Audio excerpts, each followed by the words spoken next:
Kowakan, we're able to provide camping experiences for people of all ages and ability levels, whether that's coming up to Kowakan and staying on site in one of our platform tents and doing a base camping experience, going to the Boundary Waters for a day or two at a time, or a family could come up and spend their whole week at camp and camp both on site and go into the Boundary Waters as well. You are really in nature and you feel a part of nature, that everything is just so different from our daily life.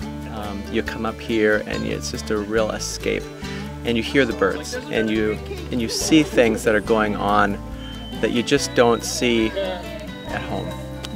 I just feel like I relax right away as soon as I get here. Like, it just instantly, I'm not worried about anything. You really feel when you're in camp that you're still out in the wild because you're in a tent. You're really up close and personal with nature. It's not like a vacation where you go and just sit there and get pampered and whatever. It's like you take care of yourself and you take care of each other. And my hope was just that their food and equipment worked well and satisfied their needs and expectations while they were out here.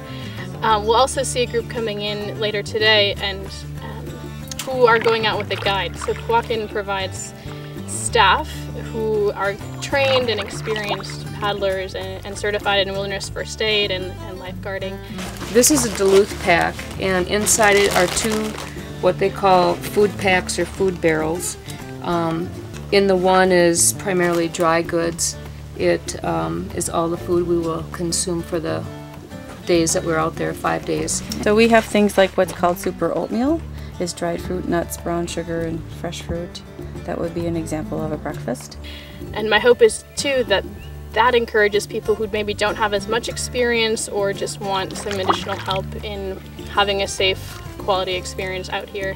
Kowakan did a great job, really, with the equipment, the food, the gear, the routes. It was perfect. It was perfect. This was as good of a trip as you could have. It was a really good trip. It's also, this particular trip was an intergenerational trip. We hadn't done that before in the church, and there aren't a lot of opportunities for events like this to happen between the generations, where generations are working together. So I think that's a wonderful thing the church can do. It strengthens the church, and then we just get to know each other more deeply. And when you canoe together and make meals together and do all that sort of stuff together, you get to know each other in a way you don't normally. I think an experience at Kowakan and one going into the Boundary Waters provides us with a real experience of how pristine and how perfect places are, and what our role is in maintaining that.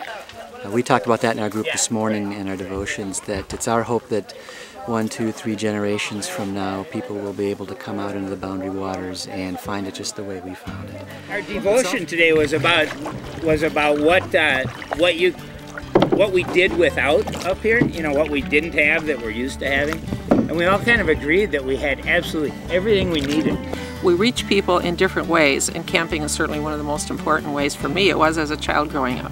I think what makes people think and experience God in a new way in this environment is being continually surrounded by His presence in ways that maybe we're not aware of when we're at home or we're at school.